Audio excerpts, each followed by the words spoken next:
Welcome back, everyone. Before we dive in, make sure you drop your thoughts and the lessons you took from this story in the comments. And don't forget to like and subscribe. Let's get into it. I walked into my house early and followed the trail of his clothes to our bedroom. Her moans echoed through the walls, each one cutting deeper than the last. I did not interrupt. I stood there quietly and let them finish, because the real ending belonged to me. The trail began at my front door and ended at my marriage. Men's size 12 Italian leather shoes kicked aside. Navy blazer draped over the banister like a surrender flag. White button-down twisted on the third step. I followed each piece of evidence up my own staircase, the Rutherford deal celebration forgotten, as I climbed toward the sounds coming from our bedroom. Danielle's voice carried through the walls, breathless and desperate, calling out Anthony's name in ways I had not heard in years. I reached our bedroom door and froze, hand hovering over the handle while passion exploded inches away. Her moans echoed through the house, each one cutting deeper. I did not burst through that door. I backed away quietly and let them finish, because the real ending belonged to me. My briefcase slipped from my shoulder, landing with a muffled thud on the hallway carpet. Inside it, champagne bottles waited to celebrate the Rutherford acquisition that had just made me the youngest senior partner in Whitfield and Barnes history. 7 figures in bonus money sat in my account, enough to fund the surprise anniversary trip to Napa Valley I had booked that morning. The confirmation email glowed on my phone while my sister's voice reached a crescendo behind our bedroom door. I moved down the hallway on silent feet past the family photos that lined our walls. Simone and Anthony at my law school graduation and his Master of Business Administration commencement. Danielle as my maid of honor, radiant in sky blue silk. The 3 of us last Christmas, arms wrapped around each other like we would never let go. Every smiling face now looked like evidence of an elaborate deception I had been too trusting to see. The guest bathroom became my sanctuary. I locked the door and sat on the marble vanity, phone trembling in my hands as I opened the voice recording application. The sounds upstairs carried clearly through our old Victorian home's thin walls. Danielle's breathless whispers, Anthony's deep groans, the rhythmic creak of the bed frame we had picked out together on our 3rd anniversary. 2 minutes and 37 seconds. That is how long I recorded before silence fell. My reflection stared back from the vanity mirror. Simone Carter, corporate law shark, the woman who had just closed the most complex merger in Chicago this year.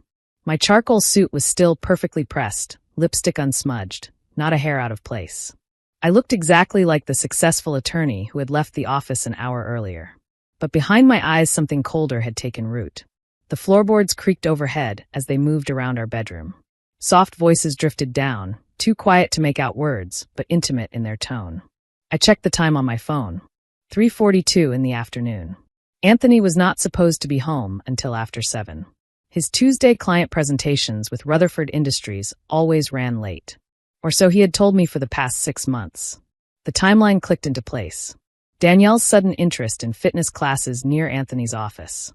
Her new wardrobe of expensive lingerie she had shown me during shopping trips. Anthony's increased travel schedule and late nights. The distance that had crept into our conversations. The way he had started checking his phone constantly during dinner. Pieces I had dismissed as normal marriage evolution formed a pattern. They had been planning this for months. The guest bathroom window overlooked our backyard where Anthony spent last weekend building Danielle a pergola for her new apartment's patio. Just helping my sister-in-law, he had said, sweating while I brought them cold drinks. They had worked side by side for hours, hands brushing, sharing smiles that now meant something else entirely. My phone buzzed with a text from my assistant. Congratulations on Rutherford. The partners want to take you to dinner at Alinea. Can you make 7 o'clock? I had planned to decline any celebrations tonight and rush home to surprise Anthony with champagne and Napa Valley reservations, imagining his face when I told him we would return to the region where we had honeymooned 8 years earlier. Instead, I typed back, absolutely. See you there. Upstairs, the shower turned on. They were cleaning up and preparing to pretend this never happened. Danielle would probably slip out, text me later about coffee and harmless sister gossip. Anthony would arrive downstairs, kiss my cheek, and ask about my day while the scent of my sister still lingered on his skin. I would not be there for their performance. I slipped down the back staircase to my study. I opened my laptop and began documenting everything. Photos of the clothing trail with timestamps. The voice recording uploaded to cloud storage with multiple backup copies. Screenshots of Anthony's credit card statements I had never examined closely. Evidence that would hold up in any court, personal or professional. The statements loaded first. Palmer House Hilton every Tuesday for the past 6 months. $247 each visit. Room service charges followed, champagne, chocolate-covered strawberries, late checkout fees. The Rutherford meetings that supposedly kept him out until 9 were actually 2-hour hotel stays that ended by 5. I cross-referenced the dates with my calendar. Every Tuesday I had worked late preparing for the Rutherford acquisition, while Anthony spent afternoons in a luxury suite with my sister. March 15th, I stayed until midnight reviewing contracts while they celebrated Danielle's promotion with champagne. April 22nd, I skipped dinner to prepare depositions while they ordered dessert between Egyptian cotton sheets. The Marriott downtown showed similar patterns on different days. Thursday afternoons when Anthony claimed client dinners. Weekend mornings he said he was playing golf with Calvin, his business partner. Even a weekend getaway to Madison that matched Danielle's supposed yoga retreat. They documented their entire affair through expense accounts and location services. Anthony's browser history revealed searches that made my stomach clench. Best weekend getaways near Chicago. Romantic. The shared cloud storage I had helped Anthony set up for work efficiency revealed text messages automatically synced from his phone. Months of conversations between Rutherford client and Danielle read like love letters disguised as business notes. Tuesday strategy session confirmed meant hotel reservations. Need to review portfolio details was code for I miss you. Client wants extended consultation, translated to spending the afternoon in bed. My phone buzzed with a message from the real Rutherford Industries. Looking forward to continuing our project discussions next quarter. Thanks for the excellent presentation last month. The actual client had met once, not weekly. Emails with Anthony's partner at Cole and Hart Marketing, Calvin Hart, showed increasing frustration about Anthony's unavailability during crucial client meetings. Missed deadlines blamed on Rutherford demands that did not exist. Project delays blamed on client revisions that were never requested. The most devastating evidence sat in a folder labeled personal insurance. Photos taken by the private investigator I had hired 3 weeks earlier when Anthony's behavior tripped my attorney instincts. Images of them entering the Palmer house together. Danielle's head on Anthony's shoulder in his car. Their kiss outside her secret apartment. 24 pictures. Date-stamped and geotagged. I had suspected something after Danielle began asking detailed questions about divorce law during coffee dates. Her curiosity about prenuptial agreements, property division, and spousal support seemed academic at the time. Now I understood she had been researching my vulnerabilities. I accessed Danielle's business contracts through our firm's client database. Her endorsements included morality clauses with every major brand. The wellness company that sponsored her fitness content, the lifestyle brand that featured her family-friendly image, the skincare line that marketed her as a trustworthy sister figure. All contained reputation protection language her affair violated. Anthony's employment contract revealed similar vulnerabilities. His firm specialized in family-oriented brands with ethics clauses that prohibited behavior damaging to client relationships.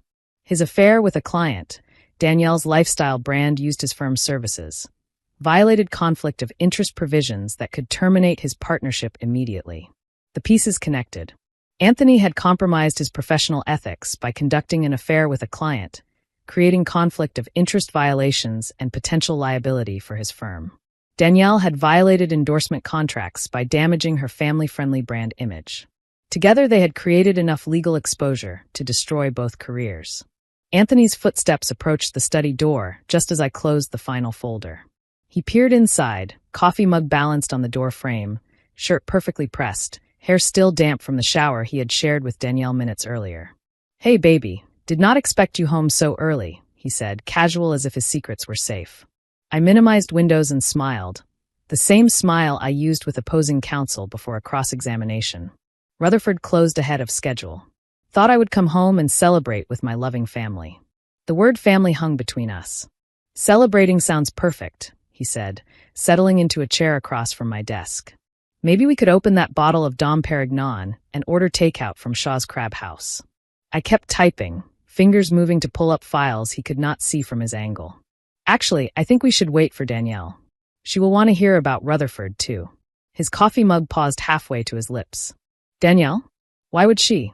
I think my sister cares about a lot of things that happen in this house, I said, closing the laptop and standing. In fact, I am sure she will be down any minute. He had no idea Danielle was still upstairs, probably fixing her makeup in our guest bathroom and preparing to sneak out the back door. I opened the wine cabinet, retrieved a bottle of Malbec, uncorked it slowly, and poured 3 glasses. Red wine seemed appropriate. "Simone, you are acting strange," Anthony called. "Is everything okay?" "Everything is about to be perfect," I replied, arranging 3 glasses on the coffee table in a triangle. Footsteps creaked on the upstairs floorboards as Danielle tried to move quietly. "Danielle," I called sweetly, "could you join us in the living room? I have wonderful news to share." Silence, then the careful click of heels down the steps. Danielle appeared in the doorway in Anthony's white button-down over her jeans, the shirt hanging loose and obviously masculine. Her hair was finger-combed, lipstick gone, cheeks flushed with guilt and recent passion. When she saw me and the glasses of wine, her face went white. "Simone," she whispered. "Hello, sister. I was just telling Anthony about my incredible day. The Rutherford acquisition closed early, and I decided to celebrate with my loving family. Please, both of you sit. We have so much to discuss." Danielle's eyes darted toward the door, then to Anthony, then to me. She understood this was a trial, and I was the prosecutor. Anthony tried first. "Simone, we can explain. It is not what it looks like." I lifted my phone and pressed play. Danielle's voice, calling Anthony's name, filled the living room. I let it run for 10 seconds before stopping it. "It sounds exactly like what it looks like." Danielle sank onto the sofa. Anthony remained standing, fists clenched, confidence bleeding into panic. "How long have you been recording us?" "Long enough," I said, opening my laptop to display hotel receipts. "Palmer House every Tuesday for 6 months. Marriott downtown for Thursday client dinners. An apartment 3 blocks away under your maiden name, Danielle Avery." Should I continue? Danielle made a small, broken sound. "Simone, I never meant for this to happen. We did not plan. You rented an apartment in February. Anthony started booking rooms in March. You planned this for half a year while asking me for advice about your mysterious man." Anthony stepped forward. "Our marriage has been struggling. You're always working. We barely talk. Danielle was someone I could connect with." "Connect?" I stood, wine glass in hand. "Is that what you call compromising your professional ethics by conducting an affair with a client? Danielle's lifestyle brand hires your firm, Anthony." He went gray.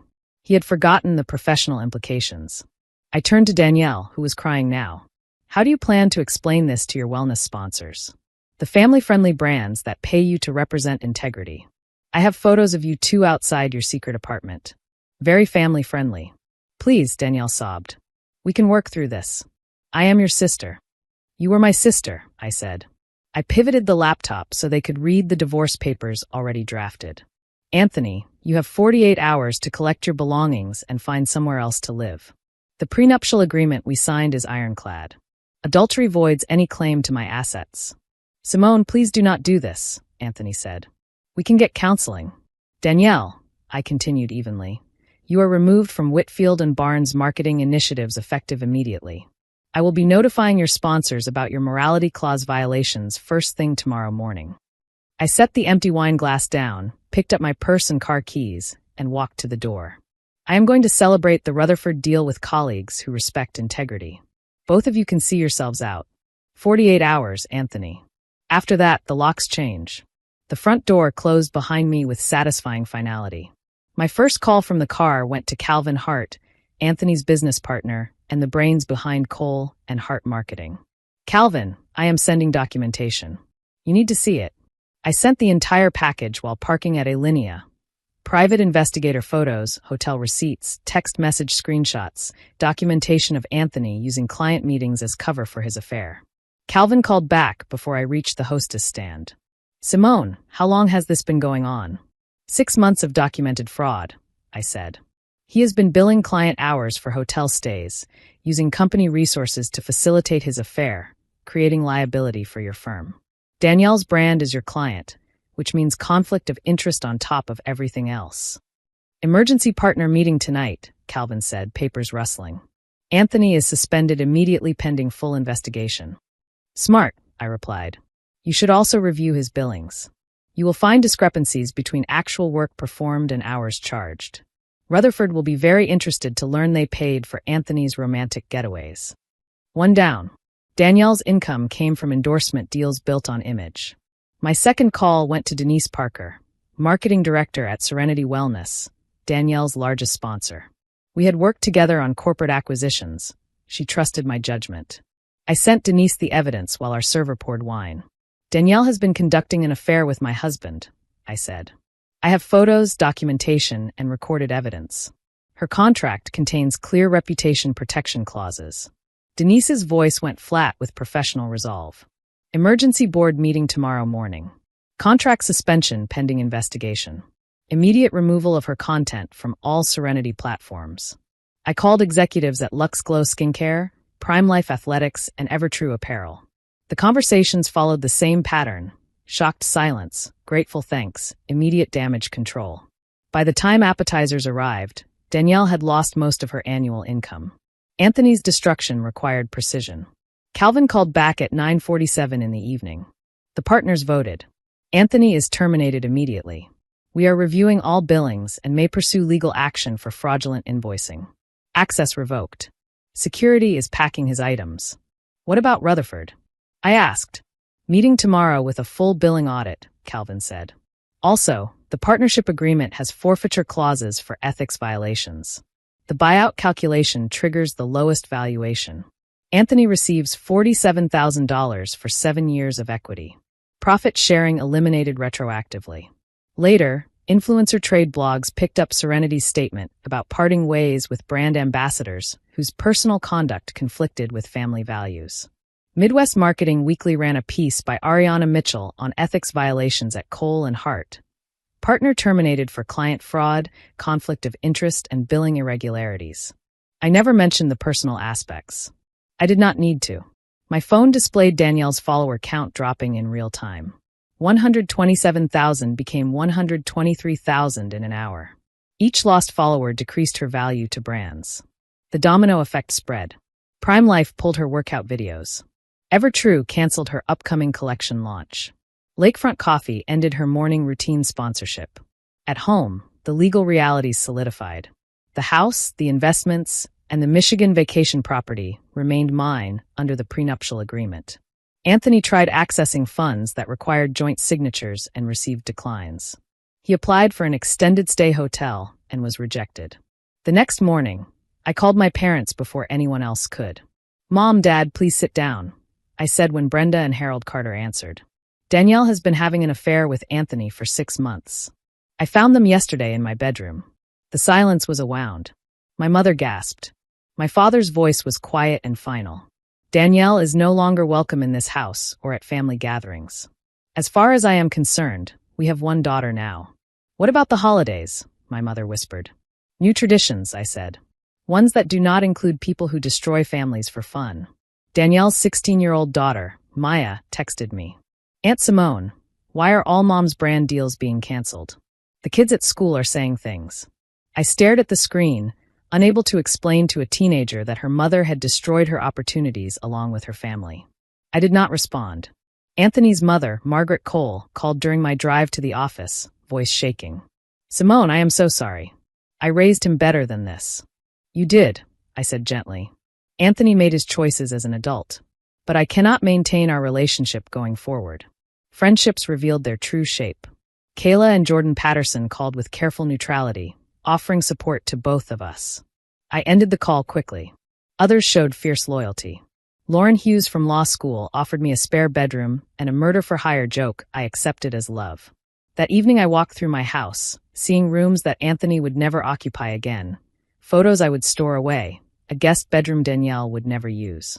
Grief arrived like weather, unavoidable and impersonal, and then it passed. 3 months later, revenge tasted best with morning coffee and professional updates. Anthony's profile read, Marketing professional seeking new opportunities. The company he co-founded had been edited into air. Chicago's marketing community is small, word travels fast.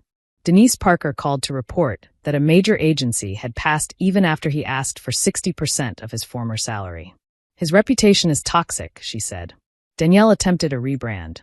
Authentic living, single mother, real talk about real life, her bio read. The comments told another story. Authentic? Like sleeping with your sister's husband. Focus groups rejected her name recognition. Smaller brands canceled after customer complaints. The private investigator's monthly reports read like a relationship autopsy. After eviction notices, Anthony and Danielle shared a cramped apartment in a neighborhood that felt like a different planet from their former lives. Subjects observed in heated argument, one report read. Female heard shouting about employment prospects. Male accusing about social media addiction. Anthony tried geographic escape to Milwaukee, where a small firm briefly hired him at an entry-level salary. A background check revealed the ethics violations. He was terminated again. Danielle moved to Minneapolis to rebuild outside Chicago's circles, starting over with a few thousand followers and $100 promotions. Her luxury closet became resale inventory. Their social isolation deepened. Anthony's networking posts vanished. Danielle's stories showed solitary meals and empty weekends. Former friends maintained careful distance to protect their reputations. Kayla Patterson could not resist gossip. Danielle showed up at a birthday party uninvited. She told me during a chance encounter at a coffee shop. Everyone went quiet. She left after 10 minutes. Months of friction wore down their grand romance. The thrill of secrecy had been replaced by arguments over rent, job applications, and who had sabotaged whom. They had risked everything for a story that could not survive daylight. 1 year later, the Ridgeview Vineyard estate overlooked rolling Napa Hills painted gold by sunset. I sat alone with a glass of Brunello, celebrating the most liberating anniversary of my life. The reservation I had made in naive hope had become my declaration of independence. Mornings there became meditation. Coffee at dawn on the stone terrace, mist rising from vineyards while I read emails from clients who respected my integrity. The silence felt chosen, not imposed. My phone buzzed with a message from Whitfield and Barnes. Partnership promotion confirmed. Senior managing partner effective January 1st. Congratulations, Simone. The promotion I had earned through crisis management rather than despite it. Clients now requested the attorney who had dismantled her husband's professional reputation while maintaining her own spotless record. My crisis management skills had become legend in Chicago's legal circles. Simone Carter does not just win cases, potential clients said. She eliminates opposition so completely they never recover. New business inquiries arrived daily from executives facing their own betrayals, wanting representation from someone who understood that legal warfare required both skill and steel. My billing rate increased by 40%. My calendar booked months in advance. The vineyard's infinity pool reflected a sky emerging with stars as I scrolled through messages I had been avoiding. Danielle's contact information appeared repeatedly in my blocked calls list. The last message had arrived that morning. Simone, I know you probably will not read this, but I am sorry, not for getting caught, but for what I did to our family. I destroyed everything beautiful for something that meant nothing. I love you. I am sorry. The private investigator's latest report said Danielle worked retail in Minneapolis. Anthony sold insurance in Milwaukee. Their careers, once bright, had dimmed to jobs that did not require public trust. I read Danielle's message twice and felt only mild curiosity about her circumstances. My finger hovered over delete for 3 seconds. Then I pressed it. Some apologies arrived too late. Some bridges burned too completely for reconstruction. The wine paired perfectly with my satisfaction. Financial success had accelerated with professional achievement. The senior managing partner title came with equity stakes, profit sharing, and bonuses that made Anthony's former income look modest. My investment portfolio tripled after the divorce, freed from his risky ventures. The house we had shared was mine alone, renovated and redecorated to erase every trace of our life together. The guest bedroom where Danielle once stayed became my home office, a war room for strategies that built my reputation while ending opponents' illusions. The real transformation was internal. The woman who had stood frozen in a hallway listening to betrayal through bedroom walls had become someone who controlled narratives rather than being controlled by them. Crisis had revealed strength I had not needed to name before. Dating resumed 6 months after the divorce, but my criteria changed. I looked for men who demonstrated integrity under pressure rather than charm and comfort. Professionals who understood that trust once broken could never be restored to its original shape. The sky turned violet and then black. I raised my glass to the horizon. To Danielle and Anthony, I said to the California evening, "Thank you for showing me exactly who you were before I wasted more years pretending you were someone else." Their betrayal had been a gift wrapped in devastation. Without their affair, I might have remained the trusting wife and faithful sister, building my life around people who viewed loyalty as optional. Their choices forced me to discover my own strength, to build something better from the ashes of their destruction. The guest ledger on the table held entries about peaceful retreats and romantic getaways. I wrote carefully, conscious that my words would outlast my stay. To anyone discovering betrayal in your life, the real ending belongs to you. Write it well. Back in Chicago, my phone filled with messages from friends celebrating successes, colleagues sharing victories, and new romantic interests proposing dinner when I returned. A full life built on authentic relationships, rather than the hollow performances Anthony and Danielle had provided. The stars multiplied across the Napa sky, proof that beautiful things can exist independently without needing connection to shine.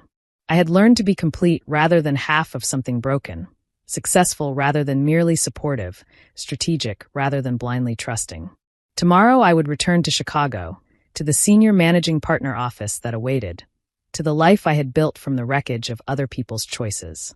Tonight belonged to this moment of perfect solitude and earned peace. They thought they were stealing my happiness. Instead, they gave me the push to create something infinitely better. The real ending did belong to me, and I wrote it exactly as I wanted it. If you enjoyed this story, please like, comment, and share this video with your friends. Subscribe and turn on the notification bell so you never miss a powerful story drop.